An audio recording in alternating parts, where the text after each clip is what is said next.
So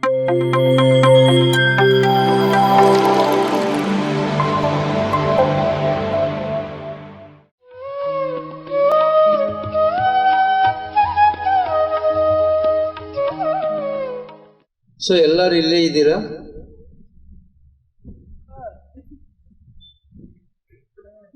ನಿಮ್ಮ ಕಿವಿಗಳು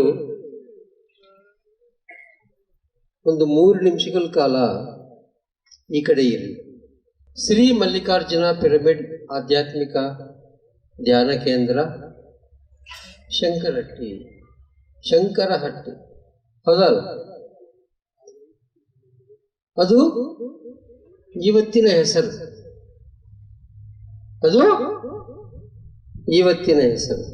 Shri Mallikarjuna pyramid ಆಧ್ಯಾತ್ಮಿಕ ಧ್ಯಾನ ಕೇಂದ್ರ, ಶಂಕರಹಟ್ಟಿ. ಇದೇ ಮುಂಬರುವ ದಿನಗಳಲ್ಲಿ ನಿಮ್ಮ ಸಾಧನೆಯಿಂದ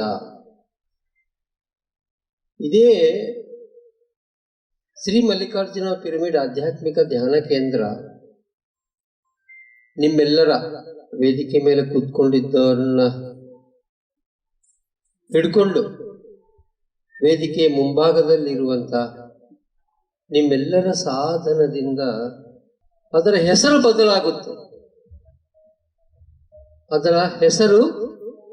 ಬದಲಾಗುತ್ತೆ. ಸುಕ್ಷೇತ್ರ ಶಂಕರಹಟ್ಟಿ ಅಂತ ಹೆಸರು ಬರುತ್ತೆ. ಸುಕ್ಷೇತ್ರ ಶಂಕರಹಟ್ಟಿ. ಈ ಭೂಭಾಗದ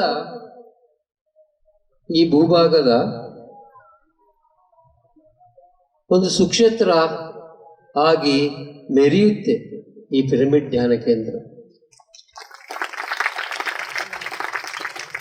5 ವರ್ಷಗಳ ಹಿಂದೆ ಒಂದು ಬಲವಾದ ಕಾರಣದಿಂದ ನಾನು ಇಲ್ಲಿಗೆ ಬರೋಕ್ಕಾಗಲಿಲ್ಲ.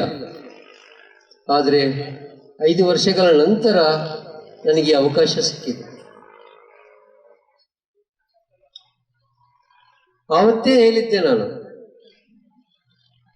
ರಂಗಣ್ಣವರಿಗೆ, ಅವತ್ತೇ ಫೋನ್ ಮಾಡಿ, ಇವತ್ತಿನ ಶಂಕರಹಟ್ಟಿ ನಾಳೆಯ ದಿನ ಸುಕ್ಷೇತ್ರ ಶಂಕರಹಟ್ಟಿ ಆಗುತ್ತೆ.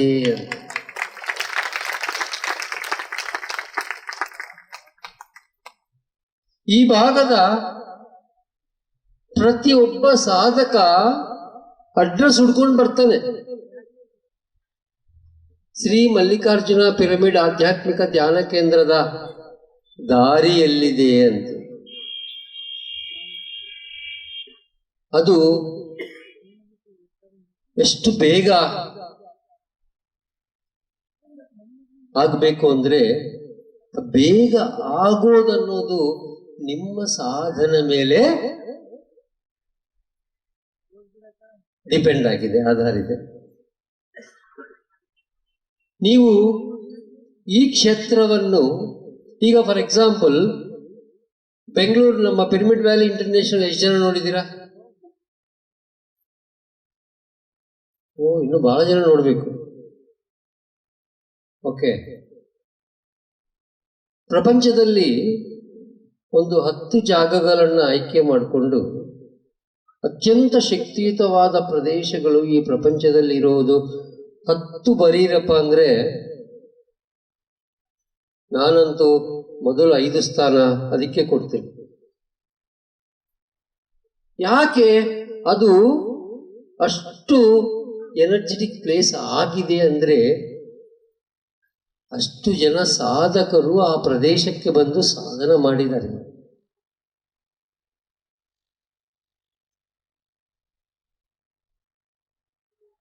ಈ ಮಲ್ಲಿಕಾರ್ಜುನ ಪಿರಮಿಡ್ ಆಧ್ಯಾತ್ಮಿಕ ಧ್ಯಾನ ಕೇಂದ್ರ ನೀವೇನ್ ಮೇಲ್ನೋಟ ನೋಡ್ತಾ ಇದ್ದೀರಲ್ಲ, ನಿಮಗೆ ಮೇಲ್ನೋಟ ಅಷ್ಟೇ ಕಾಣ್ತಾ ಇದೆ. ನನಗೆ ಆ ಭೂಮಿ ಒಳಗಿರುವಂತ ಅತ್ಯಂತ ಆಳವಾದ ಶಕ್ತಿ ಮಧ್ಯದಲ್ಲಿ ಒಂದು ದಿನ ಬಂದು, ನಾನು ಜಸ್ಟ್ ಒಂದು 2-3 ಅವರ್ಸ್ ಇಲ್ಲಿ ಇದ್ದೋದೆ. ಮುಧೋಳಿಗೆ ಬಂದಿದ್ದೆ. ಮುಧೋಳಿಂದ ಈ ಪ್ರದೇಶಕ್ಕೆ ಬಂದು ಬೆಳಗ್ಗೆ ರಾಜೀವ್ ಅವ್ರನ್ನ ಭೇಟಿಯಾಗಿ ಒಂದು 2 ನಿಮಿಷ 3 ನಿಮಿಷ ಧ್ಯಾನ ಮಾಡಿದ್ದು, ಅದಕ್ಕಿಂತಲೂ ಹೆಚ್ಚು ಧ್ಯಾನ ಮಾಡಿದೆ. ಅವತ್ತೇ ಹೇಳಿದ್ದೆ,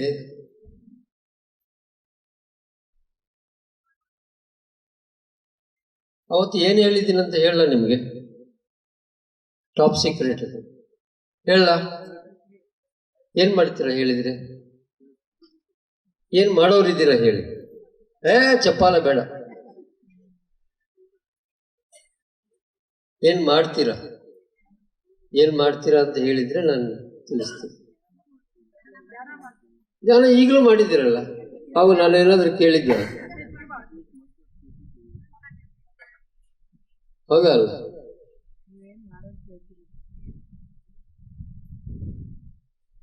ನಾನು ವಿಷಯವನ್ನು ತಿಳಿಸ್ತೀನಿ, ಆ ವಿಷಯವನ್ನು ತಲೆಯಲ್ಲಿ ಇಟ್ಕೊಂಡು ನಿಮಗೇನು ಮಾಡ್ಬೇಕನ್ನಿಸ್ತದೋ ಅದನ್ನು ಮಾಡಿ. ನಾನು ಹೇಳಿದ್ದನ್ನು ಮಾಡಕ್ಕೆ ಹೋಗ್ಬೇಡಿ. ನಾನೊಂದು ಪ್ರಶ್ನೆ ಕೇಳ್ತೀನಿ, ಎಲ್ಲರೂ ಅದಕ್ಕೆ ಕರೆಕ್ಟ್ ಉತ್ತರ ಕೊಡಬೇಕು. ಓಕೆ, ಕರೆಕ್ಟ್ ಏನವ? ಕರೆಕ್ಟ್ ಗೊತ್ತಿದ್ರೆ ಗೊತ್ತಿದೆ ಅನ್ಬೇಕು, ಇಲ್ಲ ಅಂದ್ರೆ ಇಲ್ಲ. ಇಲ್ಲಿ ಇರೋರಿಗೆ ಯಾರಿಗಾರಿಗೆ ದೇವರನ್ನ ಕಾಣಬೇಕು ಅಂತಿದೆ? ದಯವಿಟ್ಟು ಕೈ ಎತ್ತಿ. ದೇವರನ್ನ ಕಾಣಬೇಕು ಅಂತ ಯಾರಿಗಾರಿಗಿದೆ? ಹಿಂಗೆ ಬೇಡ. ಹಿಂಗಂದ್ರೆ ಸುಮ್ಮನೆ ಹಂಗೆ ಬಂದು ಹಂಗೆ ಹೋಗ್ತಾನೆ. ಕಾಣ್ಬೇಕಾ? ಹಿಂಗೆ ಬೇಡ, ನಮ್ಮ ಪಾರ್ಟಿಗೆ ನಾವಿರೋದು. ಹೌದಲ್ಲ? ನಿಮ್ಮೆಲ್ಲರಿಗೆ ದೇವರನ್ನ ಕಾಣ್ಬೇಕಂತಿದೆ, ಹೌದಲ್ಲ? ಇಷ್ಟು ಜನರಿಗೆ ಇರೋದ್ರಿಂದ ಎರಡನೇ ಪ್ರಶ್ನೆನೂ ಕೇಳ್ತೀನಿ. ದೇವ್ರ ಕಂಡ್ರೆ ಏನ್ ಮಾಡ್ತೀರಾ? ಗೊತ್ತಿರ್ಬೇಕಲ್ಲ. ದೇವ್ರ ಕಾಣ್ಬೇಕು ಅಂದ್ರೆ ಎಲ್ಲರೂ ಕೈ ಎತ್ತಿದ್ದೀರಾ. ದೇವ್ರ ಕಂಡಿದ್ಮೇಲೆ ಏನ್ ಮಾಡ್ಬೇಕು? ಆಯ್ತಪ್ಪ ನಡಿ. ಆತೇನು ಅನ್ಕೊಂತಾನೆ, ಅಯ್ಯೋ ಮಾರೇ, ನಾನ್ ದೇವಲೋಕದಿಂದ ನಿನ್ ನೋಡಕ್ ಇಲ್ಲಿಗೆ ಬಂದಿದ್ದೀನಿ, ನೀನ್ ನಡಿ ಅಂದ್ರೆ ಏನ್ ಮಾಡೋದ್ ನಾನು? ಹೌದಲ್ಲ? ಈಗ ನೀವೆಲ್ಲರೂ ಧ್ಯಾನಕ್ಕೆ ಕುಂತಾಗ ನಾನೊಂದು ವಿಚಾರವನ್ನು ತಿಳಿಸಿದ್ದೆ. ಧ್ಯಾನ ಅಂದ್ರೆ ಇದನ್ನ ಕಾಣೋದಲ್ಲ. ಧ್ಯಾನ ಅಂದ್ರೆ ಬೆಳಕನ್ನು ಕಾಣೋದು, ಚಿತ್ರವನ್ನು ಕಾಣೋದು, ಅದೆಲ್ಲ ಅಲ್ಲ. ಅವೆಲ್ಲ ನಿಮ್ಮ ಮನೋಫಲಕದಲ್ಲಿರುವಂಥ, ನಿಮ್ಮ ಮನೋಸ್ಥಿತಿಯಲ್ಲಿರುವಂಥ ಚಿತ್ರಗಳು. ಇದಕ್ಕಿಂತ ಮುಂಚೆ ನೀವೇ ಎಲ್ಲ ಸ್ಟೋರ್ ಮಾಡ್ಕೊಂಡಿದ್ದೀರ. ಧ್ಯಾನದ ಪರಾಕಾಷ್ಠತೆ ಏನಪ್ಪ ಅಂದರೆ ದರ್ಶನ. ಧ್ಯಾನದ ಪರಾಕಾಷ್ಠತೆ ಏನಪ್ಪ ಅಂದರೆ ದರ್ಶನ. ನಿನ್ನ ದರ್ಶನ ನಿನಗೆ. ಅದೇ ದೈವಿಕ ಸ್ಥಿತಿ ಅಂತ ಕರೆಯೋದು. ಆ ಥರ ನಮ್ಮಲ್ಲಿರುವಂಥ ದೈವಿಕ ಸ್ಥಿತಿಯನ್ನು ನಾವು ಕಾಣಬೇಕು ಅಂದರೆ ಇಂಥ ಆಧ್ಯಾತ್ಮಿಕ ಶಕ್ತಿ ಕ್ಷೇತ್ರಗಳಿಗೆ ಬರಬೇಕು ನಾವು. ವರ್ಷಕ್ಕೊಮ್ಮೆ, ಹೌದಲ್ಲ? ವರ್ಷಕ್ಕೊಮ್ಮೆ ಬರಬೇಕಾ? ಮತ್ತೆ ತಲೆ ಅಲ್ಲಾಡಿಸ್ತಾರಲ್ಲ ಎಲ್ಲರೂ. ಅನುಕೂಲ ಇದ್ದಾಗ ಬಿಡುವು ಮಾಡಿಕೊಂಡು, ಸಮಯವನ್ನು ನಾವೇ ಕ್ರಿಯೇಟ್ ಮಾಡಿಕೊಂಡು,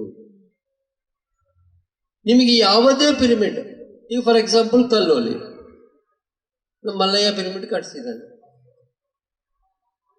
ಮಲಯ ಕಟ್ಸಿದ್ದು ಯಾರಿಗೆ?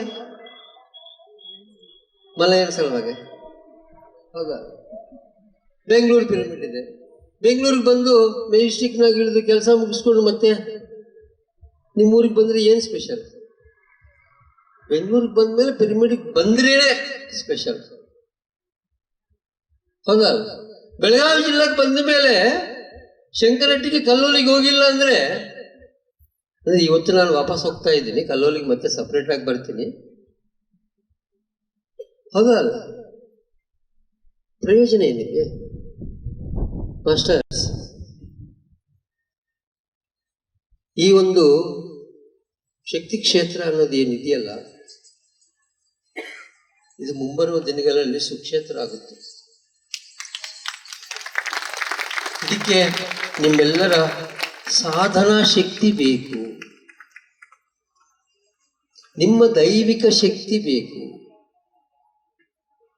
ಇದಕ್ಕೆ ಬೇಸ್ಮೆಂಟ್ ಯಾರಪ್ಪ ಅಂದರೆ ಯಾರಿರ್ಬೋದು?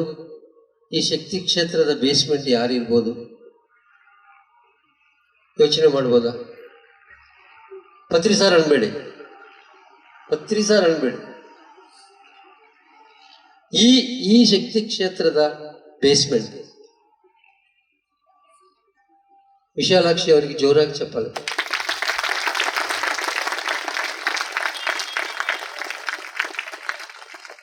ನಾಲ್ಕು ಕಡೆ 4 ಪಿಲ್ಲರ್ ಇದಾವೆ, ಹೌದಲ್ಲ? ಒಂದು ಪಿಲ್ಲರು ಮಲ್ಲನಗೌಡ್ರಿಗೆ ಜೋರಾಗಿ ಚಪ್ಪಾಳೆ.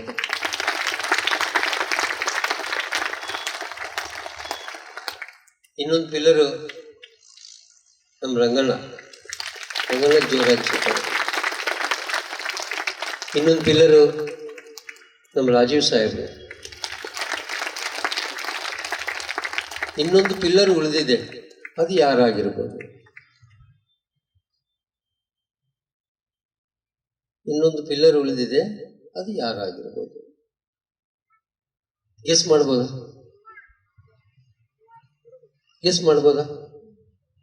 ಅವ್ರು ಬೇರೆ ಯಾರೂ ಅಲ್ಲ, ನಮ್ಮ ಅಭಿನವ ಬ್ರಹ್ಮಾನಂದ ಗುರುಗಳು.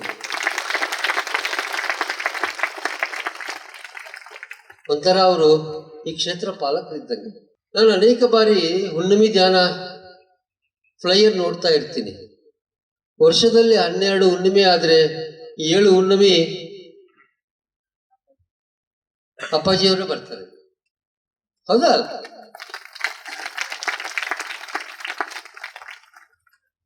ಪಿಲ್ಲರ್ ಅಷ್ಟೇ ಇದಾವ, ಬೇಸ್ಮೆಂಟ್ ಅಷ್ಟೇ ಇದಾವ, ಇನ್ನೇನಿದಾವೆ ಅಲ್ಲಿ? ಇಟಂಗಿ ಇದಾವ ಇಲ್ಲ? ಪೇಂಟ್ ಇದಾವ ಇಲ್ಲ? ಅವೆಲ್ಲ ಯಾರು?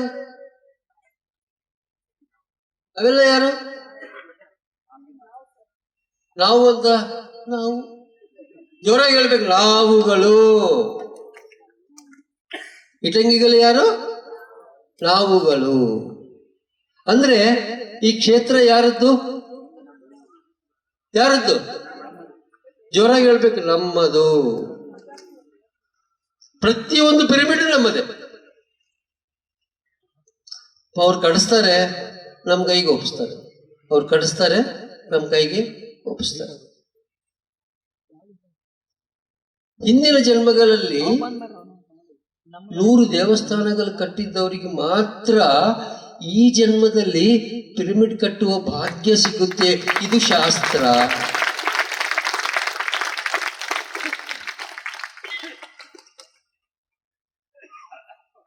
ಇವತ್ತಿನ ದಿನ ಕರ್ನಾಟಕಾದ್ಯಂತವೂ ಧ್ಯಾನ ಪ್ರಚಾರವು ಅತಿ ಹೆಚ್ಚಾಗಿರುವ ಜಿಲ್ಲಾ ಯಾವುದು ಅಪ್ಪ ಅಂದ್ರೆ ನಮ್ಮ ಬೆಳಗಾವಿ ಜಿಲ್ಲೆ. ಈಗ ನಾನು ಬೆಳಗಾವಿನಾಗ ಇರೋದ್ರಿಂದ ನಿಮ್ಮೂರು ಯಾವುದಪ್ಪ ಅಂದ್ರೆ ಬೆಳಗಾವಿ, ಹೌದಾ? ಬೆಳಗಾವಿ ಜಿಲ್ಲೆಯಲ್ಲಿ ಅತಿ ಹೆಚ್ಚು ಪಿರಮಿಡ್ಗಳು ಬರ್ತಾ ಇದ್ದಾವೆ. ಅಂದ್ರೆ ಅಂತರ್ಲೀನವಾಗಿ ಅಷ್ಟು ಶಕ್ತಿ ಈ ಭೂಮಿಯಲ್ಲಿದೆ, ಈ ಪ್ರಕೃತಿಯಲ್ಲಿದೆ. ಇದನ್ನ ಇನ್ನೂ ಇನ್ನೂ ಇನ್ನೂ ಹೆಚ್ಚು ಮಾಡಬೇಕು. ಹೆಚ್ಚು ಮಾಡಬೇಕು ಅಂದ್ರೆ ಏನ್ ಮಾಡಬೇಕು? ಆ ಪ್ರಕೃತಿಯ ಶಕ್ತಿಯನ್ನು ನಾವು ಸ್ವೀಕಾರ ಮಾಡಿಕೊಂಡು ಅದನ್ನ ಪ್ರಚರಿಸಬೇಕು. ಅದಕ್ಕೆ ಗುರುಗಳು ಅಂತಾರೆ, ಮೆಡಿಟೇಟ್ ಅಂದ್ರೆ ಧ್ಯಾನಿಸು, ಹೀಲ್ ಅಂದ್ರೆ ಚೇತರಿಸಿಕೊಳ್ಳು, ಟ್ರಾನ್ಸ್ಫಾರ್ಮ್ ಪರಿವರ್ತನೆ ಆಗು, ಅಂಡ್ ರೇಡಿಯೇಟ್ ನಿನ್ನಲ್ಲಿರುವಂತಹ ಶಕ್ತಿ, ನಿನ್ನಲ್ಲಿರುವಂಥ ಕಾಂತಿ 4 ಜನಕ್ಕೆ ಮುಟ್ಟುವಂತ ಕೆಲಸವನ್ನು ಮಾಡು. ಅದಕ್ಕೆ ಉಪಯೋಗಕಾರಿ ಆಗುತ್ತಾ ಅಂದ್ರೆ ನಮ್ಮ ಪಿರಮಿಡ್ ಧ್ಯಾನ ಕೇಂದ್ರಗಳು. ಮನುಷ್ಯನಾಗಿ ಪಿರಮಿಡ್ ಒಳಗಡೆ ನಿರಂತರವಾಗಿ ಧ್ಯಾನ ಸಾಧನೆ ಮಾಡ್ತಾ ಇದ್ರೆ ಅವರೇ ಮಹಾತ್ಮರಾಗ್ತಾರೆ. ಅದಕ್ಕೆ ಪತ್ರಿಜಿ ಗುರುಗಳು ಯಾವಾಗಲೂ ಅಂತಾರೆ, ಯು ಆರ್ ಎ ಗಾಡ್ ಅಂತ.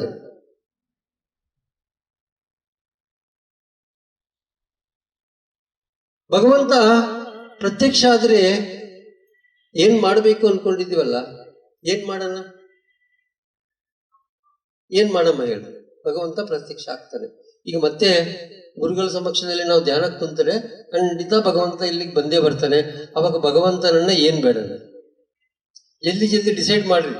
ಮತ್ತೆ ಆತ ಬಂದು ಖಾಲಿ ಹೋಗ್ಬಾರ್ದು. ಏನವ ರೂಪ, ಏನ್ ಕೇಳ್ತೀಯ? ಯಾರು ಹೇಳ್ತೀರ ಉತ್ತರ? ಅವ್ರಿಗೆ 2 ರೊಟ್ಟಿ ಜಾಸ್ತಿ. ಸಂಜೀವ್, ಭಗವಂತ ಪ್ರತ್ಯಕ್ಷ ಆಗ್ತಾನೆ, ಏನ್ ಕೇಳ್ತೀಯ? ಅದು ಆಗಿದೆ ಮಾಸ್ಟರ್ಸ್.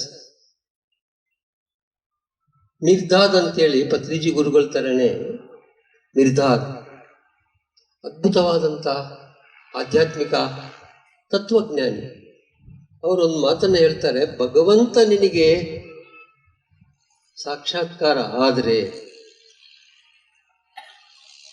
ನೀನು ಸರಿಯಾಗಿ ನೋಡ್ತಾ ಇಲ್ಲ. ನೀನು ಸರಿಯಾಗಿ ನೋಡ್ತಾ ಇಲ್ಲ, ಭಗವಂತನನ್ನು ಹುಡುಕ್ತಾ ಇದೆಯಾ. ಹುಡುಕೋದನ್ನ ಬಿಟ್ಟು ನೋಡು, ನಿನ್ ಪಕ್ಕದಲ್ಲೇ ಕುಂತಿದ್ದಾನೆ. ನೋಡು, ಕೈ ಅಲ್ಲಾಡ್ಸ್ರಿ, ಪಕ್ಕದಲ್ಲಿ ಭಗವಂತ ಇದ್ದಾನೆ. ಅದನ್ನ ನೀನು ಗುರ್ತಿಸ್ತಾ ಇಲ್ಲ. ತಲೆಯಲ್ಲಿ ಏನೇನೋ ವಿಚಾರಗಳು ಇಟ್ಕೊಂಡಿದ್ಯಾ. ನನಗಂತೂ ಇವತ್ತು ಶಂಕರಟ್ಟಿ ಗ್ರಾಮದಲ್ಲಿ ಸುಮಾರು 1,000 ದೇವರುಗಳು ಕಾಣಿಸ್ತಾ ಇದ್ದಾರೆ.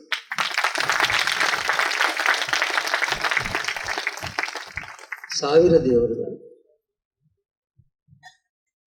ಭಗವಂತನನ್ನ ನಾವು ಯಾವತ್ತೂ ಕೇಳಬೇಕಾಗಿರೋದು ಒಂದೇ ಒಂದು. ಅದು ಹೇಳೋದಕ್ಕಿಂತ ಮುಂಚಿತವಾಗಿ, ಭಗವಂತ ನಿಮ್ಗೆ ಏನಾದ್ರೂ ಕಡಿಮೆ ಮಾಡಿದಾನ? ನಿಜ ಹೇಳಿ. ಏನು ಮಾಡಿಲ್ಲಲ್ಲ. ಯಾರಿಗಾದ್ರೂ ಭಗವಂತ ಏನಾದ್ರೂ ಕಡಿಮೆ ಮಾಡಿದಾನ? ನಿಮ್ಮ ಮನೆಗೆ ಏನಾದ್ರೂ ಉಸಿರು ತಗೊಂಡಕ್ಕೆ ಬಿಲ್ ಕಲಿಸಿದಾನ ಭಗವಂತ? ನಿಜವಾಗ್ಲು? ಮತ್ತೆ ಭಗವಂತ ಏನ್ ಕಡಿಮೆ ಮಾಡಿದಾನಂತೇಳಿ ಇನ್ನೂ ಅದನ್ನ ಕೇಳ್ತೀರ? ತಪ್ಪಲ್ಲ? ತಪ್ಪ ಹೌದಾ ಅಲ್ಲ? ಕೆನ್ನೆಗೆ ಹೊಡ್ಕೊಳ್ಳೋಣ ಒಂದು ಏಟು ಹಾಕೋರಿ, ಒಂದು ಎಲ್ರು ಹಾಕೊಡಿ, ಕೆನ್ನೆಗೊಂದು ಹಾಕೊಡ್ರಿ.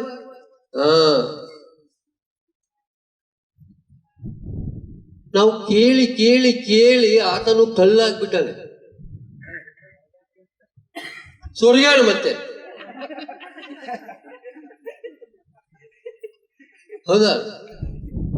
ಭಗವಂತನ ನಾವು ಒಂದೇ ಕೇಳ್ಬೇಕು, ನನ್ನ ಜೀವನಕ್ಕೆ ಬೇಕಾಗಿರುವಂತ ಸರಿಯಾದ ಅವಗಾಹನೆ ಕೊಡು ಅಂತ ಕೇಳಿ. ನೀನೇನೋ ಹೋಗಿ ಬಂಗಾರ ಕೊಡು ಭಗವಂತ ಅಂತೀಯ. ಪಾಪ ಅಲ್ಲಿ ಬಂಗಾರದೇನು ಅದು ಗೊತ್ತಿಲ್ಲ. ನೀನು ಏನೋ ಕೇಳ್ತಾ ಇದ್ದೀನಂತ ವಾಪಸ್ ಹೋಗ್ತಾನೆ. ಹೋಗಿ ರೊಕ್ಕ ಕೇಳ್ತೀಯ. ಯಾವ ದೇಶದ ರೊಕ್ಕ? ಕರೆನ್ಸಿ ಅಂತ ಗೊತ್ತದೇನು? ಅದೇ ನೀನು ಆ ಭಗವಂತ ಪ್ರತ್ಯಕ್ಷ ಆದ್ರೆ ಅವಗಾಹನೆಯನ್ನು ಕೊಡು ಅಂತ ಕೇಳು, ತದಾಸ್ತು ಅಂತಾನೆ. ಒಂದು ಪಿರಮಿಡ್ ಧ್ಯಾನ ಕೇಂದ್ರಕ್ಕೆ ಕಲಿಸ್ತಾನೆ. ಅಲ್ಲಿಗೆ ಹೋಗು, ಶಂಕರಟ್ಟಿಗೆ ಹೋಗು, ಅಲ್ಲಿ ಗೌಡ್ರು ಇರ್ತಾರೆ, ವಿಶಾಲಾಕ್ಷಿ ಇರ್ತಾರೆ, ಅಭಿನವ ಬ್ರಹ್ಮಾನಂದ ಗುರುಗಳು ಇರ್ತಾರೆ, ರಂಗಣ್ಣವ್ರು ಇರ್ತಾರೆ. ಅವ್ರು ಧ್ಯಾನ ಕಲಿಸ್ತಾರೆ, ಅವಗಾಹನೆಯನ್ನು ಕೊಡ್ತಾರೆ. ಪ್ರತಿ ತಿಂಗಳು ಪಿರಮಿಡ್ ವ್ಯಾಲಿ ಇಂಟರ್ನ್ಯಾಷನಲ್ ಅಲ್ಲಿ ಆಧ್ಯಾತ್ಮಿಕ ಅವಗಾಹನ ಶಿಬಿರಗಳು ನಡೆಯುತ್ತವೆ. ಅಲ್ಲಿಗೆ ಹೋಗು, ಜೀವನದ ಸಫಲತೆಯನ್ನು ಪಡೆಯೋದು ಹೇಗೆ ಅಂತ ಗುರುತಿಸು. ಇಲ್ಲಿರೋರು ಎಲ್ಲರಿಗೂ ಪ್ರಕೃತಿ ಒಂದೇ. ಪ್ರಕೃತಿ ಯಾವತ್ತು ಅವಕಾಶ ರೂಪದಲ್ಲಿ ನಮಗೆ ದರ್ಶನವನ್ನು ಕೊಡುತ್ತೆ. ಆ ಅವಕಾಶವನ್ನು ನೀನು ಯಾವ ರೀತಿಯಲ್ಲಿ ಸದ್ಬಳಕೆ ಮಾಡ್ಕೊಂತೀಯ ಅನ್ನೋದನ್ನ ನಿನಗೆ ಬಿಟ್ಟಿರೋದು. ಅದಕ್ಕೆ ಧ್ಯಾನದಿಂದ ಎದ್ದು ಕೂಡಲೇ ನಿನ್ನ ಅಂಗೈಗಳನ್ನು ನೀನು ನೋಡ್ಕೋಬೇಕು. ನೋಡ್ಕೊಂಡು ಏನ್ ಹೇಳ್ಬೇಕು? ನನ್ನ ಜೀವನ ನಿನ್ನ ಕೈಯಲ್ಲಿದೆ ಅನ್ಕೋಬೇಕು. ನನ್ನ ಜೀವನ ನಿನ್ನ ಕೈಯ ಅಲ್ಲ, ನನ್ನ ಜೀವನ ನನ್ನ ಕೈಯಲ್ಲಿದೆ. ಜೋರಾಗಿ ಹೇಳಿ. ನನ್ನ ಜೀವನ thank you thank you thank you. ಈ ಅವಕಾಶವನ್ನು ಕೊಟ್ಟಿರುವಂತ ಶ್ರೀ ಮಲ್ಲಿಕಾರ್ಜುನ ಪಿರಮಿಡ್ ಆಧ್ಯಾತ್ಮಿಕ ಧ್ಯಾನ ಕೇಂದ್ರ, ಸುಕ್ಷೇತ್ರ ಶಂಕರಹಟ್ಟಿ, ಎಲ್ಲರಿಗೂ ಧನ್ಯವಾದ. Thank you thank you thank you. PMC Kannada channel ಅನ್ನು ಲೈಕ್ ಮಾಡಿ, ಶೇರ್ ಮಾಡಿ, ಸಬ್ಸ್ಕ್ರೈಬ್ ಮಾಡಿ ಮತ್ತು ಮಾಡಿಸಿ. ಎಲ್ಲರಿಗೂ ಧನ್ಯವಾದಗಳು.